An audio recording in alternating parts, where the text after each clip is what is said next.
I think in the week 5, Kennesaw State week, Blue Raiders come off tough loss to Marshall, but what we do is, man, we get back to work and just had a chance to be with our guys this morning in our culture groups and just talking about what's in front of us, because that's what we have, man. We got a sample size of work, man, behind us, and that says, man, that this team's got ability to do some things offensively, defensively, and special teams. But now's the time to put it together as we get into conference play. Excited to get into conference play. We know Kennesaw State coming off their second victory in a row, led by Jerry Mack. Great coach. Been around Jerry a long time. Man, we're good friends. Man, we've known each other for a long time.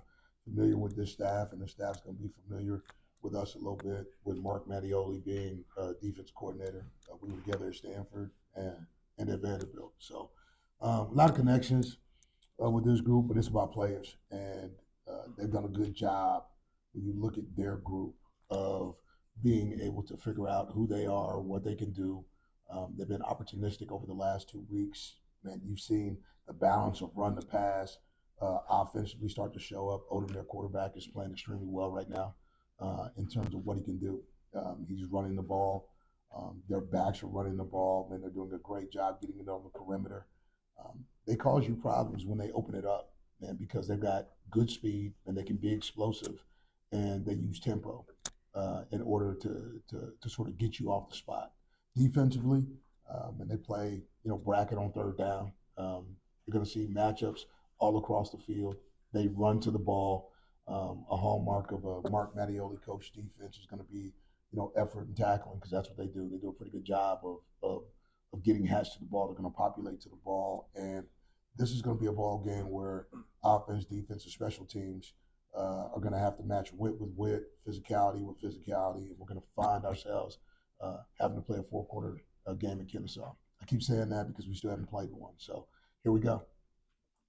Coach, you all have faced plenty of dual threat quarterbacks the past 4 weeks, and Yeah. with Mariota, he's another one. But what have you learned the past couple weeks in order for you all to prepare to contain him in the pocket? And it's about our edges. It's always been about our edges. I think the interior's played well. People are going to attack our edges until we shut them down. So, like, the reality is, this team does it in different ways with their screen game. They'll do a great job of getting you in open sets, and then you're going to see QB draw. You're going to see counter. You're going to see zone read. Right? That's what Kennesaw is going to do. It's all over the tape. And here's the thing: we saw those things at times, man. We play well against those things, and at times, man, it gets loose. Bottom line is, it's going to be us us having to play our best ball and be on the P's and Q's for this quarterback, because this quarterback can hurt you. Kennesaw State's offense presents some challenges, especially with its wide receiver room. Mm-hmm. How do you go about defending so many dynamic guys like that? Yeah, you look across, like their room, and you look across at Bernard, Moss, uh, you know, Rivalry. These guys can go, but we got receivers that can go too. So our guys just got to defend our guys in practice. Okay, like this is one of those weeks where, man, you spend a lot of time going against your own guys, good on good. Okay, man, and just making sure, man, that you try to like sort of tighten up your technique, fight these matchups, because the matchups are going to be what the matchups are. The big thing about their group is that their group has done a really good job within the system of being able to, they're sort of a run and shoot wide open for a vert team.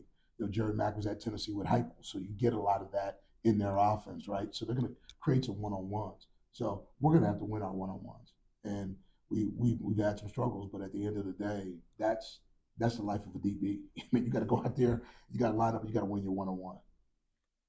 After having some time to reflect on the game Saturday and watch some film, what are some things you want to improve on going into Kennesaw State? Just us not beating us. I'm just gonna keep it that simple.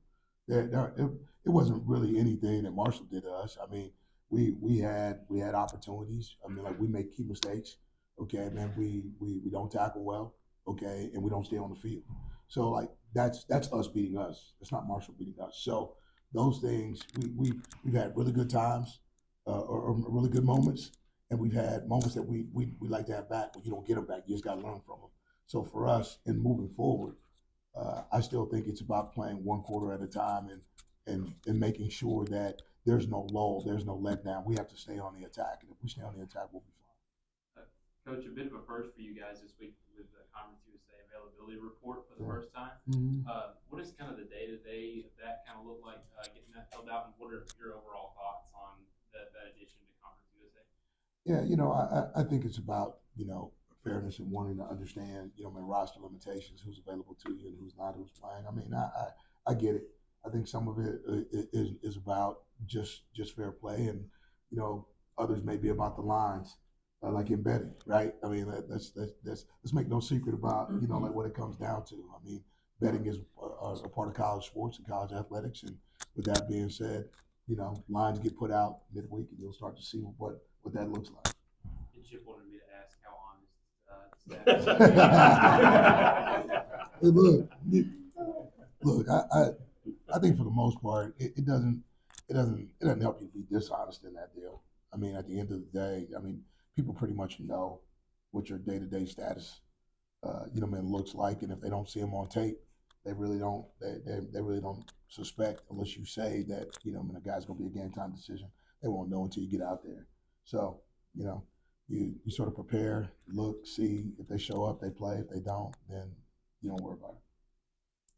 You mentioned on Saturday that the connection and chemistry with Nick and his receivers are getting better. Yeah. How far are you guys away from having the reach potential that you see with that offense? You know what? I mean, I think we're a weekend away. I think we're a weekend away. I mean, you want it to happen this weekend, right? We're going to be presented with challenges, but in order to meet challenges, man, you got to challenge yourself. I mean that's one thing I like about like Nick. Okay, I mean one of the many things I like about Nick. I mean, the dude competes every day in practice. Okay, man, I don't care if it's a bad play, good play, man. He keeps coming back, and here's what I'm saying. I'm starting to see him get better and better each week. So as he gets better, he's going to make everybody else around him better because that's what he demands, right? So we're finding our way like through this at 28. How many more points can we add to that like this week? Okay, had some opportunity, had possessions to add more points to it. So wherever there's opportunity, wherever there's possessions, man, we want to score. You had your culture group meetings today. Yeah. Talk about when did you add that, and when did you feel a need for that in your coaching career, and how's that worked out? First saw it when I was at Auburn, but I don't think we manifested it very well. I think it was something that we started with, and we met maybe 3 or 4 times during the season. Introduced it last year, and I think it went for like maybe every other week. I mean, we're in it every week now, and here's what it does for our team. It gives us a chance to reset. It gives us a chance to man, get back to the fight. It gives us a chance to talk to us about our voices, okay, and about our team and about our expectations. And I think that's important in a day and age where there's just so much information out there, so many people talking. Okay, like what are we saying to each other about each other? Because you rather talk about it in the privacy of a room and be able to make sure that when you walk out of that room, man, we're the brotherhood that we need to be, because that's what it takes to be able to find success. Success and mediocrity don't walk in the same place. So for us, we're constantly trying to flush, okay, and constantly trying to add to. And I think that's what this group's done a good job of, and that's why I'm excited for us to play our best ball. I think the culture around here is exactly what it needs to be. The mentality and the mindset is what's growing. A couple things about Kennesaw. How much different do they look under Jerry Mack this year than what they had looked under Coach Bohannon? A lot different. I mean, again, Jerry's been around it for a minute. Whether you talk about the NFL, whether you talk about Tennessee, and being under the influence of Heupel, he was with Bloomgren at Rice, as an offense coordinator, like calling plays. Like Jerry's been doing this for a minute, and so when you look at the offense, it's got that DNA on it, right? And when you look at the defense, it's got Mark's DNA.